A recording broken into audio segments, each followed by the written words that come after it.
Hi, my name is Kylie Weigel, and this is my research proposal presentation. It's going to be mainly about social media. So, introduction. When was social media created? The creation of social media took off pretty much in the 21st century. That's when it became big as far as everybody started using it. It was mainly created to let people communicate with others easier. So let's say if we had some long distance relatives or friends, you're able to kind of chat with them, send them messages, update them on your day. How's your life going? Stuff like that. People can share their interests, so they can share the music they're listening to, the videos they're watching, the movies they're watching, maybe information they found out that they'd like to share with their friends and family. It allows them to communicate their feedback to things. They can comment on other people's posts, comment on people's things they're sharing, give them their feedback, also get feedback from things they're posting and things they're sharing with their friends. It also allows them to view content they like. Maybe there's certain content they really like to view and watch, and social media gives them that access to do so.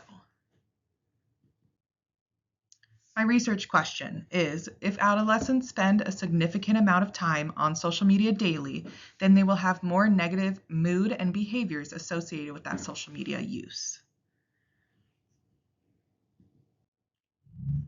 So, first part of my literature review. Through my research, I read that social media can sometimes help people fulfill their needs. So Maslow's hierarchy of needs kind of sets it up in like a triangle, starting with the psychological needs: safety and security, love and belonging, self-esteem, and self-actualization. So some people that might not be getting certain needs of those in real life might turn to social media to get those needs and that validation. Social media can influence people to create content.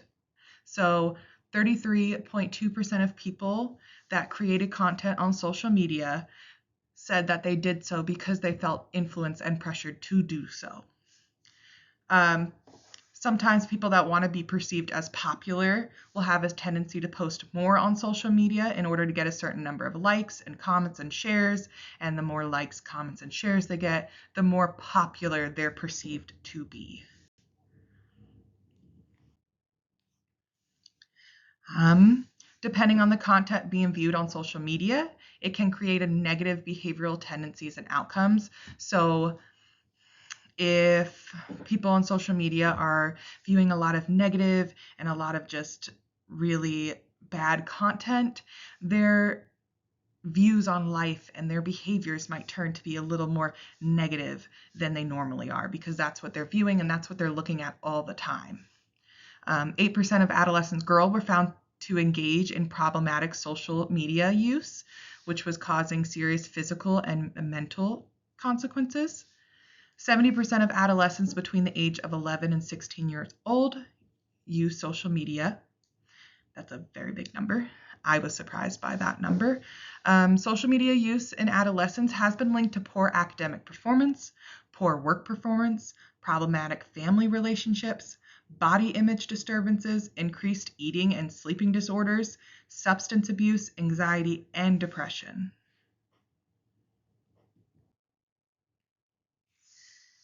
So methods and data collection. So who will be included in my study?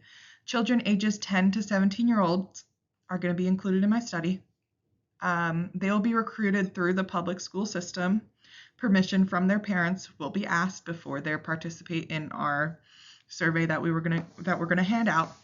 The study design is going to be a correlational design, and we are going to use a t-test to analyze our information.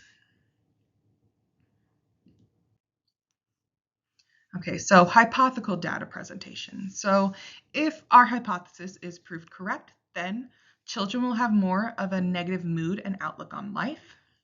They will have more negative behaviors directly associated with that social media use. They'll struggle with their mental health. They'll struggle with their physical health, especially females and their body image issues, which can lead to eating disorders. Children will also feel like they need social media to feel valued and good about themselves. So they will build a dependence on this social media. Hypothetical data presentation continued. If our hypothesis is proved incorrect, children will not be affected negatively by social media. Their mood and outlook on life will not be changed based on their social media usage. Children will not feel pressured by social media to present themselves a certain way. Children will not have a negative physical or mental consequences associated with that social media use. Wow, I can't talk. Children might even find social media fun to use and not experience any problematic issues or behaviors. And future research. So this study can help future research by educating parents on the risks of social media use. A lot of parents don't realize the risks that come with letting their children on social media. It can also educate the children of the risks of social media, so show them how it can influence their mental health and physical health and stuff like that. And it can help researchers understand social media influence better. Okay, so how is this really affecting our population? How is this really affecting our children? And what can we do in the future to prevent this from affecting our children? And then conclusion. Understanding the effects of social media has on adolescents is crucial for the development of our next generation of children.